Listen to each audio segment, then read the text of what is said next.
बहुत कम लोग यहां पर आए पेपर और पेंसिल लेके कि कोई आइडिया मिले तो उसको कैप्चर कर ले, वे ऐसे बहुत कम लोग आए हैं। इसका मतलब यह होता है कि आप सिर्फ यहां पर मोटिवेट होने के लिए आए थे, आप यहां से कुछ लेके जाने के लिए नहीं आए थे। कहां है आपका नोटबुक, कहां है आपका पेंसिल, कहां है आपका पेन? और यही है, आपने ट्रेनर को ट्रांसफर कर दिया है। आपकी जिम्मेदारी जो है पढ़ने लिखने की और नोट्स बनाने की जिम्मेदारी आपने ट्रेनर के ऊपर ट्रांसफर कर दिया है। आप चाहते थे कि मैं आपको नोटबुक दूं, मैं आपको कुछ पेंसिल दूं और आप उस पे बैठ के लिखें, और यही है आपकी सोच। आपका सोच ही इतना था कि आऊंगा, एक मोटिवेशनल स्पीकर आएगा, वो कुछ फंडे लगाएगा, आग लगने की बातें होगी, यहां पर हर्षवर्धन यहां पर ढींगे मारेगा, संतोष नायर उससे भी बड़े मारेगा, और इसके बाद हम यहां से चले जाएंगे। यहीं पर मार खा जाते हैं हम लोग। हम लोग को रोज लगता है ये 4-4 घंटे की टॉक हमको रोज लगेगा, हर हफ्ते में लगेगा, हमको रोज लगेगा, हर महीने में हमको ये इस तरह का टॉक लगेगा, हर दिन हमको एक टॉक लगेगा, हर दिन हमारे को एक कैसेट लगेगी, हर दिन हमारे को एक किताब लगेगी, हर दिन ऐसा एक मीटिंग लगेगा, हर दिन ऐसा एक हॉल बुक करना पड़ेगा और कोई आके हमको मोटिवेट करे। ये हमारी जिंदगी का ऐसा हकीकत है। मैं आप लोगों को नाराज नहीं करना चाहता हूं, लेकिन हकीकत बता रहा हूं कि यह सोच है आपकी।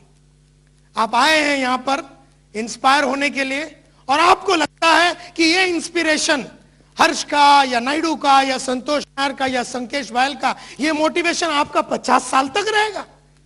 अरे सोच रहेगी 50 साल तक, मोटिवेशन तो यहां से 3 बजे के पहले 50% जाएगी, और कल सुबह राजस्थान पहुंचते पहुंचते बाकी का 80% निकल जाएगा, और 3 दिन के बाद आपका सोच वही रहेगा जो आज अभी यहां पर है।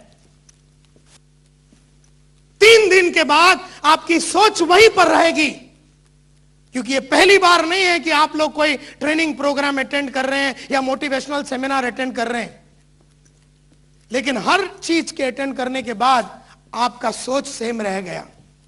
एंड इसलिए मेरा रिक्वेस्ट है आप लोगों से, बहुत नम्र विनती है आप लोगों से, कि जो मैं बता रहा हूं उसको आप करिए। इसके बीच में आप अपना दिमाग को ना लगाइए कि मेरा मूड आया तो मैं लिखूंगा, दिल किया तो लिखूंगा। जैसे मैंने कहा उसको बिल्कुल डाइल्यूट ना करते हुए करना। जैसे मैं दिल से कहता हूं, दिल से कह रहा हूं, मैं जैसे मैंने कहा वैसे करना, अपना दिमाग को बीच में नहीं लाना, क्योंकि उसको लाने की वजह से जो हुआ है आपके लाइफ में, किसको? अपने दिमाग को लाने की वजह से जो आपके लाइफ में हुआ है वो आप देख ही रहे हैं। एंड देयरफॉर बड़े बुजुर्गों ने जो कहा है वही मैंने किया है। मेरा कोई अपना सोच नहीं है, लेकिन मेरे को जब इन लोगों ने कुछ कहा बहुत साल पहले, कुछ ऑडियो के माध्यम से, वीडियो के माध्यम से, तो मैंने उसको लिखा और उसके ऊपर मैंने काम किया। तो सबसे पहला आपको 2 दिन चुपचाप बैठना है और आपको अपना ड्रीम्स पूरा निकाल के लिखना है। आने वाले 50-60 इयर्स तक हर एरिया में, पर्सनल लाइफ में जो आपको करना है, प्रोफेशनल लाइफ में जो आपको करना है, फिजिकल हेल्थ के बारे में अगर आपको लिखना है, सोसाइटी में अगर आपको कुछ करना है उसके बारे में लिखिए, फाइनेंस के बारे में लिखिए, एजुकेशन के बारे में लिखिए, सभी चीजों के बारे में लिखिए। सबसे पहला पर्सनल लाइफ के बारे में, पर्सनल ड्रीम्स, यानी घर, गाड़ी, ये सब पर्सनल लाइफ में आ गया, पर्सनल ड्रीम्स बोलते हैं। प्रोफेशनल ड्रीम में आप लिखिए, मेरे को एग्जीक्यूटिव बनना है, गोल्ड एग्जीक्यूटिव बनना है, रॉयल ब्लू बनना है, ब्लू डायमंड बनना है, या क्राउन बनना है। ये आपका प्रोफेशनल ड्रीम्स को लिखिए। उसके बाद अपना सोशल ड्रीम्स को लिखिए। सोशल ड्रीम्स यानी सोसाइटी के लिए मेरे को क्या करना है वो आपको लिखना है। उसके बाद अपना फिजिकल ड्रीम लिखिए। फिजिकल यानी मैं कैसा दिखना चाहिए आज से 20 साल के बाद, आज से 50 साल के बाद, आज से 70 साल के बाद मैं कैसा दिखना चाहिए। तो फिजिकल ड्रीम्स आपको लिखना है, and that is very very important. उसके बाद आप लिखिए फाइनेंशियल ड्रीम्स। फाइनेंस, आपके पास पैसे, ये उम्र में कितना रहना चाहिए, ये उम्र में कितना रहना चाहिए, फाइनेंशियल ड्रीम आप लिखिए। और उसके बाद सबसे important educational dreams. Educational dreams यानी आप क्या क्या क्षेत्र में पढ़ाई करेंगे, कौन सी क्वालिटियों को आप अपग्रेड करेंगे। मिसाल के तौर पे लीडर्स, कौन से कौशल्य को आप डेवलप करेंगे। कौन से कौशल्य को आप डेवलप करेंगे? जैसे 1985 में मैंने कहा कि 20 साल में मैं पहले साल को सेलिंग स्किल्स को इंप्रूव करूंगा। पहले साल में सेलिंग के ऊपर जितनी भी किताबें हैं मैं पढ़ूंगा, सेलिंग के ऊपर जितनी भी ऑडियो मिलेगा मार्केट में मैं खरीदूंगा, और सेल्स के ऊपर जितनी कोर्स मार्केट में है मैं करूंगा। तो 1985 में मैंने 225 किताबें पढ़ी। एक एक किताब एक रात को पढ़ डालता था मैं, जब मैं सेल्समैन था, क्योंकि मैंने ये डिसाइड किया था कि पहला साल सेल्स की काबिलियत को बढ़ाऊंगा। उसका अगला साल 1986 मैंने कहा कि पूरी साल भर में मैं एक कौशल्य को डेवलप करूंगा, वो मेरी बोलने की जो कलाकारी है, जो कम्युनिकेशन स्किल्स बोलते हैं, उसको मैं डेवलप करूंगा। उस साल में मैंने करीबन 4 अलग अलग प्रोग्राम किए और कई बॉडी लैंग्वेज के ऊपर अलग अलग किताबें मैंने पढ़ी, ऑडियो वीडियो मैंने पढ़े देखे, और वो मैंने डेवलप किया। यानी 20 साल में मैं कौन से कौशल्य को डेवलप करूंगा, ये मैंने डिसाइड किया था। Leadership skills, conflict management skills, crisis management skills, human relation skills. एक साल मैंने बोला था ये साल मैं ह्यूमन रिलेशन स्किल्स को डेवलप करूंगा, ये साल मैं नेगोशिएशन स्किल्स को डेवलप करूंगा, ये साल मैं लीडरशिप स्किल्स को डेवलप करूंगा, ये साल मैं टाइम मैनेजमेंट स्किल्स को डेवलप करूंगा। क्योंकि एक एक कौशल्य डेवलप नहीं करोगे तो मार्केट में सपनों को पूरा करने के लिए जो क्वालिटियां लगती है वो क्वालिटियां नहीं होती है इंसानों में। देयरफॉर पहले तो आपको अपना पर्सनल ड्रीम लिखना है, सेकंड आपको अपना प्रोफेशनल ड्रीम लिखना है, थर्ड आपको अपना सोशल ड्रीम लिखना है, फोर्थ आपको फाइनेंशियल ड्रीम लिखना है, 5 आपको फिजिकल ड्रीम लिखना है, 6 आपको लिखना है एजुकेशनल ड्रीम, और 7th आपको लिखना है स्पिरिचुअल ड्रीम्स। स्पिरिचुअल यानी आप भगवान के साथ का आपका जो कनेक्शन है, अल्लाह के साथ जो आपका कनेक्शन है, या फिर जीसस क्राइस्ट के साथ जो आपका कनेक्शन है, आप स्पिरिचुअल ड्रीम्स के बारे में लिखिए कि आप किस तरह के इंसान बनना चाहेंगे। ये 7 ड्रीम आपको पहले लिखना है, 7 के 7 ड्रीम आपको लिखना है, और पूरी जीवन भर में आपको फिजिकल ड्रीम लिखना है, पूरी जीवन के लिए पर्सनल ड्रीम लिखना है, पूरी जीवन के लिए प्रोफेशनल ड्रीम लिखना है, पूरी जीवन के लिए लिखना है। जितना तक आप सोच सके, 10 साल, 20 साल, 15 साल, 30 साल, जितना आप सोच सके उतना आप सोचिए, क्योंकि ये सब लिखने के बाद आपका सोच पक्का हो गया, आपका सोच पक्का हो गया, इतना साला मजबूत हो गया ना सोच, फिर कुछ भी हो जावे, भूचाल आ जावे, कुछ भी हो जाए, आपकी पूरी अगर आपका पूरा करियर ही बिगड़ जावे किसी कारणवश, या हेल्थ बिगड़ जावे, फिर भी अगर सोच बाकी रह गया ना तो फिर उठा सकेंगे आप। जिसका सोच नहीं है उसको छोटी छोटी हरकतें, वो राइट हो गया, ये हो गया, वो हो गया, बाला साहब ठाकरे ने बंद बुलाया, वो बंद उसको खलास कर डालता है। छोटी छोटी बातें उसको डिरेल कर देती है, क्योंकि सोच पक्का नहीं है। एंड देयरफॉर 48 घंटे के बाद आपको फिर वो किताब खोलनी है, क्योंकि उन 48 घंटे में जब आपने बंद कर दिया, अब राजस्थान के डेजर्ट को हिंदी में क्या बोलते हैं, रेगिस्तान में जब आप घूम रहे थे, बस घूम रहे हैं, कभी कैमल के ऊपर, कभी कोई छोटी जगह पे बैठ गए, और आप सोच रहे ये 50 साल मेरे को इस तरह से जीना है। एक बार आपका उस तरह का पावरफुल सोच बन गया, 2 दिन खोलिए फिर आपका बुक, और बुक के पास खोलने के बाद अपने आप को पूछिए कि मुझे एक सपने को लीजिए, क्योंकि अभी भी 200 पेज के बुक में और भी जगह तो होगा, तो एक सपने को लीजिए और उन सपनों को पूछिए कि मुझे यह सपना साकार क्यों करना है। आस्क व्हाई, क्यों मेरे को ये सपने को साकार करना है। एक सपने को आपने लिखा होगा कि मुझे 4 बेडरूम हॉल किचन लेना है, या मेरे को मर्सिडीज गाड़ी लेना है, या आप मेरे को है ना एस्टीम गाड़ी लेना है, या मारुति 800 लेना है, या कावासाकी बजाज लेना है। छोटी छोटी आप चाल में रहते होंगे, आपने बोला भाई चाल से मैं 1 रूम के करीब चला जाऊंगा, 1 रूम, ज्यादा नहीं, 1 रूम। फिर 1 रूम से 5 साल के बाद 2 रूम का लिखा होगा, फिर 2 रूम से आपने 3 रूम लिखा होगा, और 5 साल के बाद आपने लाइन से अलग अलग घर लिख दिया, लाइन से अलग अलग गाड़ियां लिख दी। गाड़ी का रंग बदल सकता है बाद में, गाड़ी का मेक बदल सकता है, लेकिन आज के हिसाब से जो आपको गाड़ी पसंद आता है उसको लाइन से लिखिए। आप बोलते हैं पहले मैं मारुति या मैं सेंट्रो लूंगा, मेरा अगला गाड़ी सेंट्रो के बाद होगा एस्टीम, उसके बाद मेरा गाड़ी होगा सोनाटा, उसके बाद मेरा गाड़ी होगा होंडा एकॉर्ड, उसके बाद होगा मेरा मर्सिडीज, उसके बाद होगा मेरा BMW, उसके बाद होगा मेरा प्राइवेट जेट, या जो भी है आप एक 20-25 साल के लिए लिख लीजिए, क्योंकि यकीन कीजिए कि RMP आपको वो करवाएगी, यकीन कीजिए।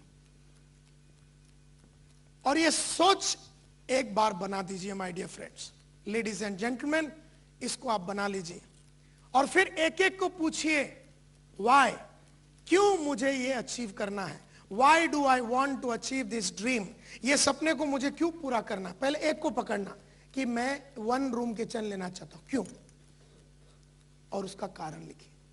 वो इसलिए क्योंकि मेरे फादर हमेशा सोचते थे कि कभी ना कभी मरने के पहले चाल से तो बाहर निकलूं, मैं अपने बाप को चाल से बाहर लाना चाहता हूं,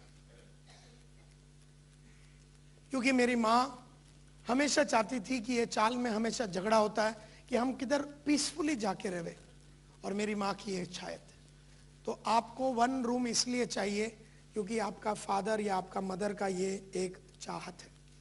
तो आप रीजन लिखिए, जैसे जैसे हर ड्रीम का रीजन बन जाएगा ना, हर ड्रीम का रीजन जैसे आप लिखते हैं तो आपको कारण मिल जाता है, सपने को पूरा करने का कारण। जिनके पास कारण नहीं है और सपना है वो कभी आगे नहीं बढ़ सकेंगे।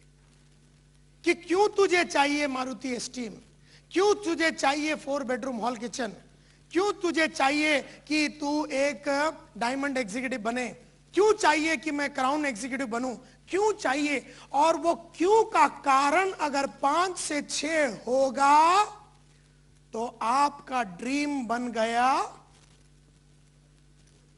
गोल, आपका ड्रीम बन गया गोल। ड्रीम को गोल में कन्वर्ट करना बहुत ही जरूरी है।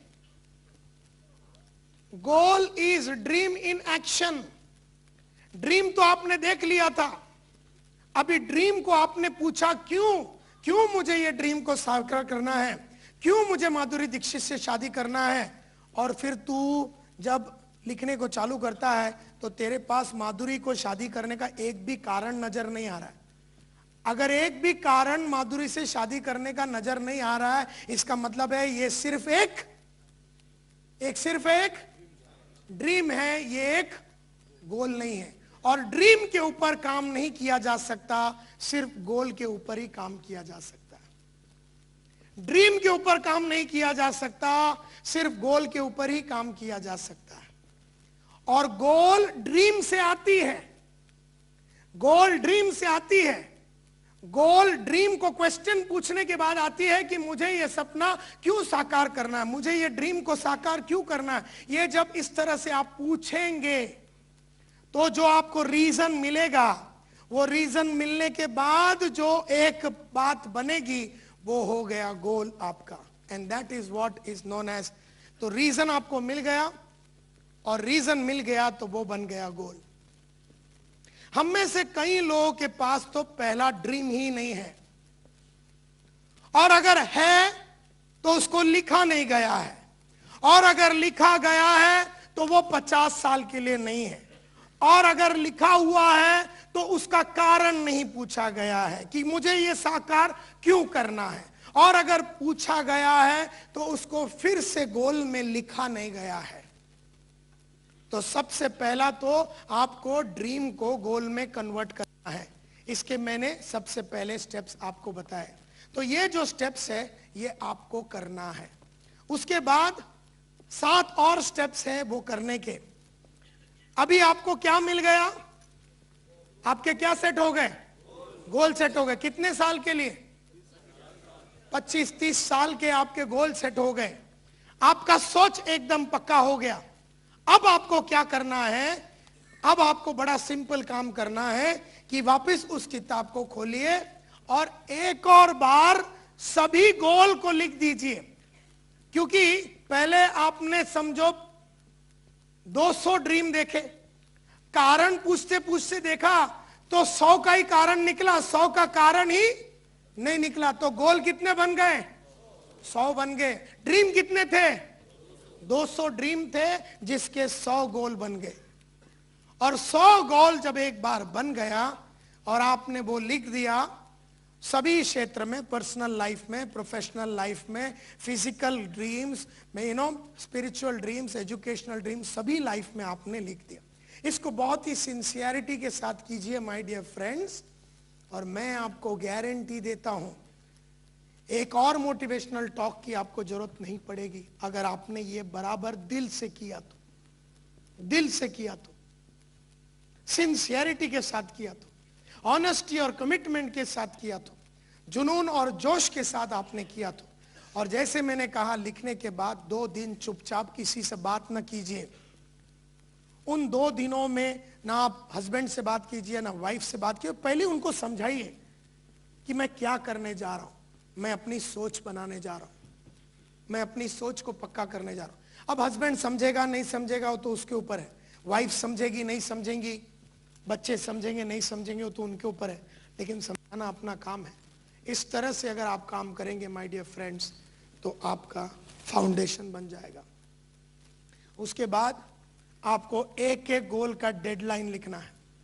अब आपके पास गोल हो गया, 100 के 100 गोल हो गए, और ये 100 के 100 गोल के डेडलाइन लिखिए। मतलब ये 1 तारीख को होगा, ये जो 1 रूम किचन होगा वो 14 अगस्त 2009 को होगा, जो 2 बेडरूम हॉल किचन होगा वो 14 अगस्त 2014 को होगा, ये 3 बेडरूम हॉल किचन होगा वो 14 अगस्त 2017 को होगा। इस तरह से आपके पास एक पूरी गेम प्लान रहना चाहिए। डेडलाइन डाल दीजिए, वो सेंट्रो का भी डेडलाइन डाल दीजिए, सेंट्रो की बाद वाली गाड़ी का भी डेडलाइन डाल दीजिए, उसकी बाद वाली गाड़ी का भी डेडलाइन डाल दीजिए, उसकी बाद वाली गाड़ी का भी डेडलाइन डाल दीजिए। उसके बाद शायद सोच नहीं जाता होगा तो 2-3 साल में सोच जब बड़ा होगा तो उसको ऐड कर लेंगे, लेकिन फिलहाल 4 से 5 गाड़ी का फिटिंग होना चाहिए। 4 से 5, फिलहाल 4 नया जो घर लेने वाले उसका सेटिंग हो जाना चाहिए। फिर देखना आपको, फिर रात को बोलते हैं ना, कहते हैं सपने इतने होने चाहिए बुलंद कि रात को नींद ही नहीं आवे। आजकल सभी को बहुत अच्छी नींद आ जाती है, वो इसलिए क्योंकि कुछ करने के लिए बड़ा है ही नहीं। एंड दिस इज वाई बहुत सारे लोग पिछड़े रह जाते हैं।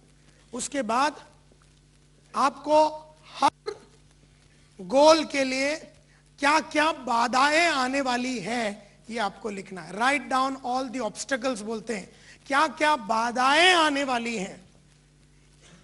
इस जैसे आपने गोल लिख दिया कि मुझे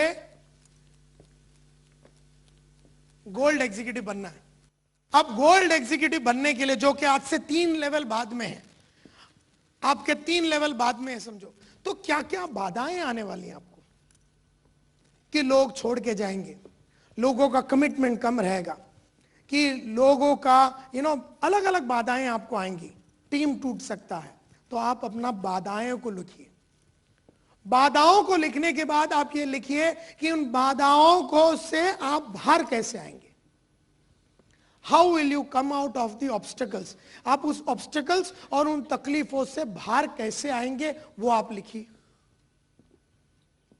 अब बाधाएं आए नहीं है सर, लेकिन आपने ऑलरेडी बाधाओं को सोच लिया है, बाधाओं को आपने सोच लिया है, उन बाधाओं को सोच लिया है, और आप ये लिख रहे हैं कि उन बाधाओं से मैं बाहर कैसे आऊंगा, इसको भी लिख लिया, क्योंकि बाधाएं आती रहेंगी। वो 1 बेडरूम लेने के चक्कर में भी बाधाएं आएंगी, वो सिल्वर एग्जीक्यूटिव बनने के लिए भी बाधाएं आएंगी, वो गोल्ड एग्जीक्यूटिव करने के लिए बड़े बाधाएं आएंगी, और फिर वो बड़ा गाड़ी लेने के लिए बाधाएं आएंगी। वो हर क्षेत्र में अपने जो एजुकेशन के लिए अपने जो ड्रीम लिखा है कि मैं ये क्वालिटियां डेवलप करूंगा, वो डेवलप करने के लिए भी आपकी बाधाएं आएंगी। आपने अभी क्या कर दिया है, आपने ये बाधाओं को भी लिख दिया, बाधाओं को भी लिख दिया। और उससे कैसे बाहर आएंगे वो भी लिख दिया। अपनी सोच के हिसाब से, अपनी समझ के हिसाब से, अपनी बुद्धि के हिसाब से, अपनी कैपेसिटी के हिसाब से कैसे आप ये बाधाओं को सॉल्व करेंगे वो भी लिख लिया। फिर कुछ बाधाएं होंगे जो आपको मालूम ही नहीं है कि कैसे सॉल्व करना है, तो पूछते रहिए। जो भी मिले ना इंसान, उसको बोलना मेरे लाइफ में अगर ये बाधा आया तो मैं क्या करूं। मैं मिल गया आपको रास्ते चलते चलते, बोले नायर साहब अगर मेरे लाइफ में ये बाधा आया, अब आई नहीं है, 2 साल के बाद वाली है, अब आई नहीं है, लेकिन आपने आज ही पूछ लिया मेरे से कि ऐसी बाधाएं अगर 2011 में नायर साहब मेरे लाइफ में आवे तो मैं क्या करूं। मैं बोले 1 2 3 करना। ऐसे एक एक बाधाओं के बारे में हर इंसान से पूछते रहना, जो बुजुर्ग है, जो सुलझा हुआ है, जो खेला हुआ है, जो पावरफुल है, उससे पूछ लेना और वो बताएंगे फ्री में। और वो जाके लिख लीजिए। एक बार आपने बाधाओं को लिख लिया, उसके बाद आपको एक प्लान ऑफ एक्शन लिखना है कि मैं ये सिल्वर एग्जीक्यूटिव बनने